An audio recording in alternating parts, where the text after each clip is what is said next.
القصة اللي غنعاود لكم اليوم هي قصة من العالم الآخر، عالم الجن. أعيد نفسي وأعيدكم بكلمات الله التامات من كل شيطان وهامة وكل عين ولامة. هذا واحد الصباغ معروف سميتو الحاج الميلودي، راجل تقريبا في 50 من العمر ديالو.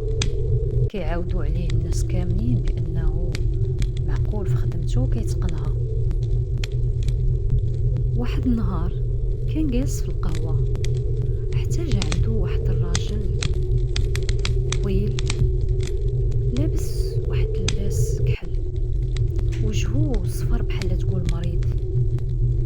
جلس قدامه وقال ليه: واش انت الحاج الميلودي الصباغ؟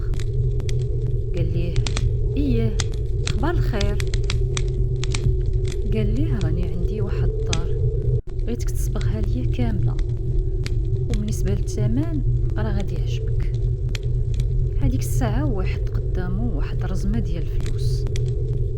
الحاج الميلودي بقى مصدوم، هادشي كامل غير صباغه؟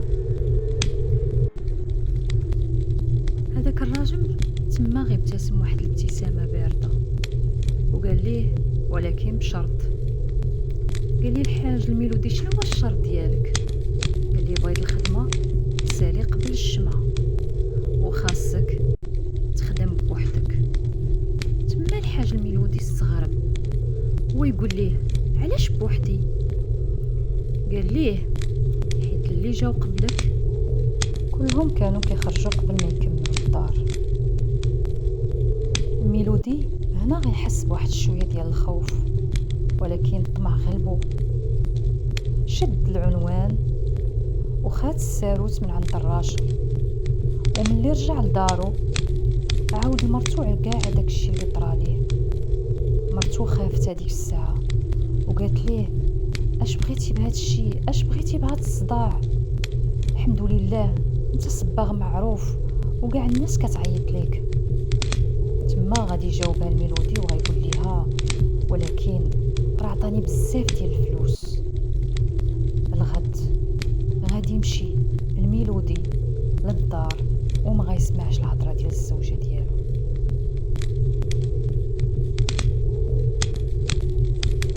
هاد الدار كانت بعيده على المدينه، جات مطرفه. جاء الحاج ميلودي يحل الباب، ولكن الساروت تعكس ليه حيت الحديد قديم ومصدي.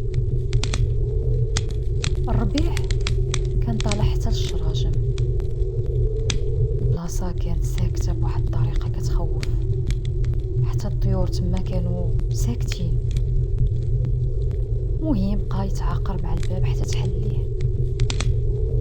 منين دخل حس بواحد البرد،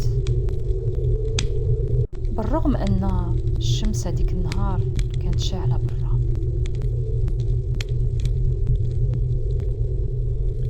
الحيوط ديال الدار كانوا كحلين بحال شي حريق دايز فيهم قديم، والسقف كان عامر بالرطوبه والغموله.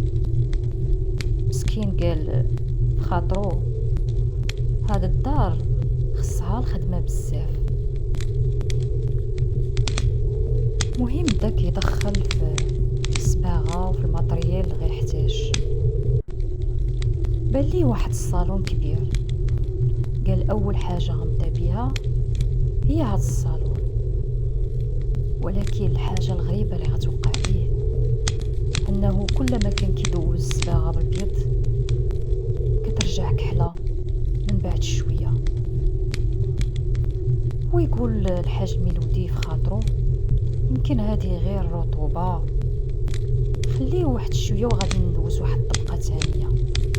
ولكن نفس الحاجه كتكرر. شويه وهو كيشوف في الحيط لاحظ بحال شي خط كيتحرك تحت الصباغه. هاد الخط ولاو خطوط وبدا كيرسم بحال الوجه ديال شي انسان: عين، منخار، فم، حتى بان وجه كامل. هاد الوجه كان ديال واحد الراجل كيتألم. الميلودي تما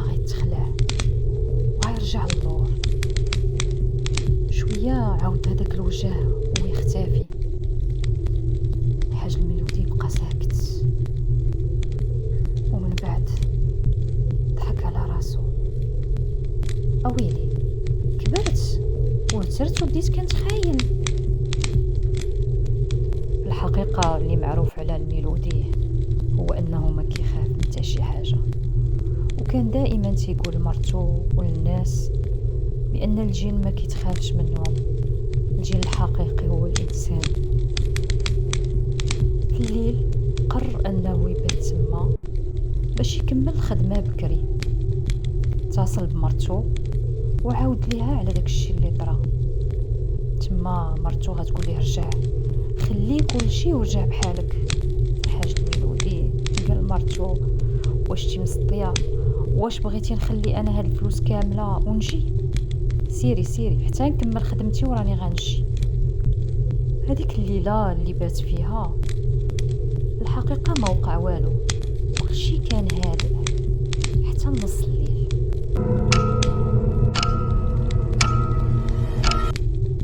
الحاج الميلودي غيفيق على واحد الصوت اللي تيقول ليه حك حك حك، بحال شي حد كيحك في الحيط. وقف وشعل الضو. تما الصوت غادي يوقف، طفى الضو عاوتاني ويرجع الصوت، ولكن هاد المرة الصوت كان جاي من الطبقة الفوقانية. الميلودي غيقرر انه يطلع الفوق. بدا طالع بشوية، ولكن الدروج كانوا ديال الحديد وكانوا كيطلقوا واحد الصوت غريب. المهم يوصل لقى واحد الباب محلول. الصوت كان جاي من تما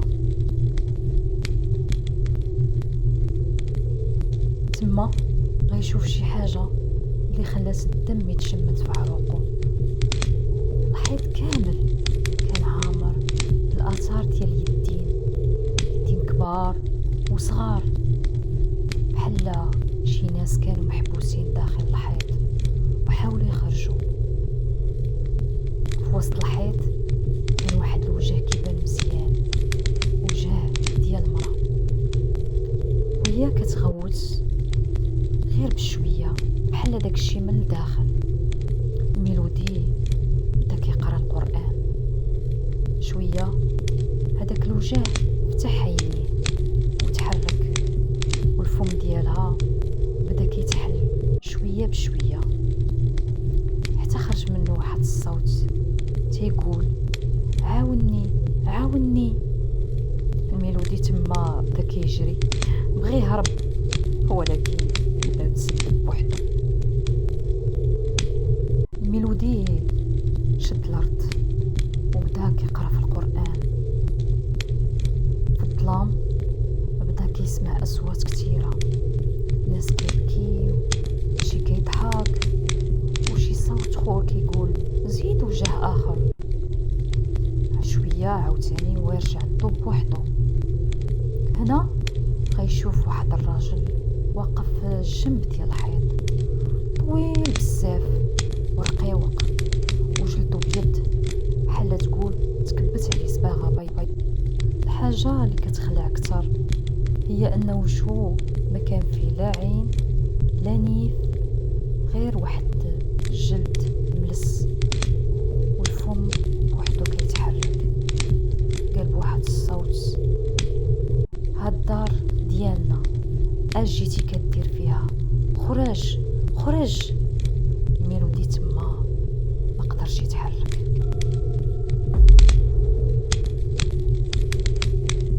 هاد الراجل ولا الشبح قرب ليه كتر وكتر، وكل خطوة كان الحيط كيزيد يطلع وجوه جداد كتصرخ. هاد المرة قال ليه علاش كتجيو لهاد الدار؟ خرجوا منها خرجوا منها. واحد شوية خرجت واحد اليد من الحيط وشدت في الوجه ديال الميلودي. هنا غادي يحس بواحد الالم قوي، بدا كيغوت وكيقرا القرآن. الدار تما كلها بدات كتهز والبيبان كيتخابطوا بوحدهم. شويه هو الشرجم يتحل، الميلودي رمى راسو وخرج كيجري. الحمد لله انه واخا الطبقه الفوقانيه كان الحيط قصير. نهار الغد لقاوه الناس مرمي حدا الطريق، كان حي ولكن كان مبدل، كان وجهه صفر بزاف وعينيه كحلين. واحد من هذوك الرجاله اللي لقاوه كان كيعرف الميلودي مزيان حيت كان سبغ ليه دارو من قبل. قال ليهم انا راه كنعرف هاد السيد مزيان وكنعرف حتى الدار ديالو. المهم هزوه في الطوموبيل وداوه للدار، وملي دخلوه مرتو تخلعت بزاف حيت شافتو في شكل وجهه كما قلنا صفار وعينيه كحلين وحتى حوايجو كانوا بحال مقطعين. بدات كتغوات وكتقول مالك الميلودي مالك. بداو دوك الرجاله كيطمنوا في المراه وكيقولوا ليها ما يكون باس، راه غادي شويه ويجي لاباس. شويه الميلودي بدا كيفيق، من فاق مخلوع هو كيغوت عتقوني. مرتو بدات كتقول ليه قول اعوذ بالله من الشيطان الرجيم، قول اعوذ بالله من الشيطان الرجيم. تما الميلودي غيبدا يعاود داكشي اللي طرا ليه. هادوك الرجاله بدا يقولوا ليه اش من دار هادي اللي كتعاود عليها، هاد البلاصه اللي نعتي لينا راه ما فيها حتى شي دار تما. قال لي من الميلودي ما يمكنش، انا راه جا عندي واحد الراجل القهوه وعطاني الفلوس وقال لي ها العنوان وهاد الساروت وسير لهاد الدار صباح. بقاو كيستغربوا حتى مرتو بقات متفاجئه من الهضره اللي كيقولوا هادوك الرجاله. ولكن الغريب في الامر ان واحد فيهم غيتذكر واحد الواقعه كان وقعت شحال هادي، نفس الاحداث اللي وقعت للميلودي، وغيقول ليه لانني انا كنت كنعرف واحد الصباغ اللي طرا ليه هادشي اللي قلتي، ولكن هاد الصباغ كان المصير ديالو ماشي تالي. ويقول ليه الميلودي مالو اشنو طرا ليه؟ قال ليه لا يوريك، راه مسكين السطا وراه مليوح في السبيطار ديال الحماق. المهم الميلودي اللي هو صاحب هاد القصه كان ايمانه قوي بزاف، وهادشي ما زعزعش شي حاجه في العقل ديالو او انه خلاه يدخل في شي هلاوس. بالعكس قرر انه يرجع مره اخرى للقهوه. مشى عند السرباي وقال ليه عقلتي ديك النهار ملي كنت جالس لهيه وكان معايا واحد الراجل كان لابس حوايج كحلين. قال لي عقلت على داك النهار مزيان وجاب لي الله بحال كنتي كتهضر بوحدك. قال لي ما يمكنش، راه كان معايا واحد الراجل. قال لي لا سبحان الله راه ما كان معاك حتى شي واحد الميلودي هذاك النهار. تما بقى حاير ومندهش وكيقول واش انا جا عندي انس ولا جن ولا شنو طرا ليا داك النهار. المهم قرر انه يمشي لهاديك الدار اللي كان كيصبغ فيها. مشى، من وصل ما لقى حتى شي دار تما، بقى يقلب ويدور وتيقول ما يمكنش، دار كانت هنا وجيت ليها، كيفاش هادشي؟ شويه وهي تدوز من حدا واحد المراه كتسرح في واحد النهجه كحله. تما الميلودي غادي يسولها ويقول لها الشريفه عافاك واحد الدار راه كانت هنايا. تما هذيك المراه تبقى تضحك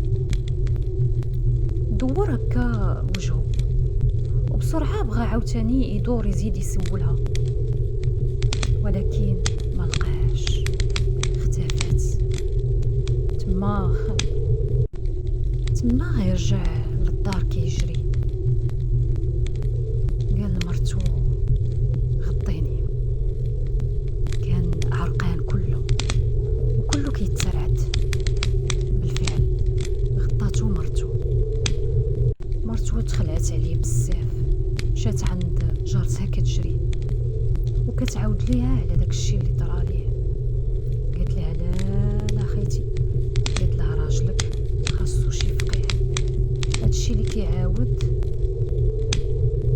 راه هادشي سحر، هذا خادو راجلك اختي وسمحي ليا. قالت لها واش كتسناي، كتعرفي شي فقيه عيطي ليا عليه. قالت لها واخا، غير سيري سبقيني للدار وانا تابعك.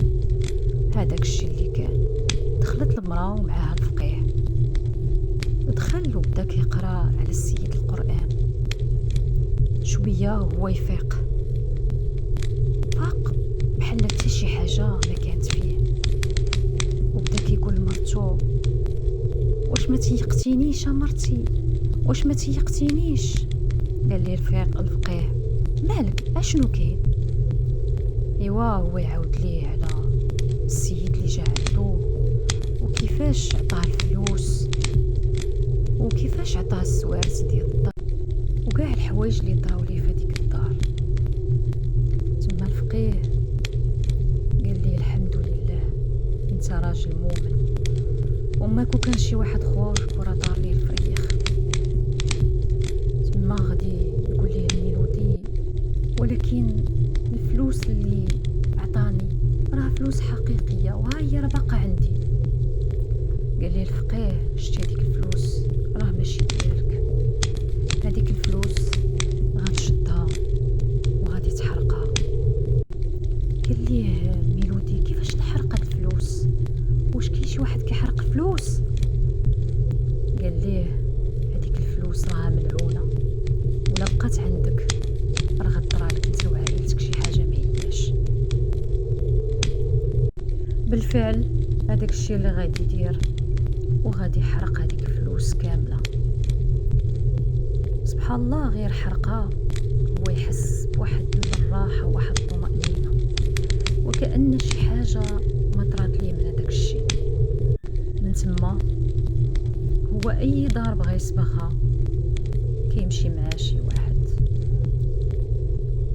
في نظركم اعزائي الكرام، واش هادشي اللي وقع لميلودي واش كان حقيقه ولا غير هلوسات ومحض خيال؟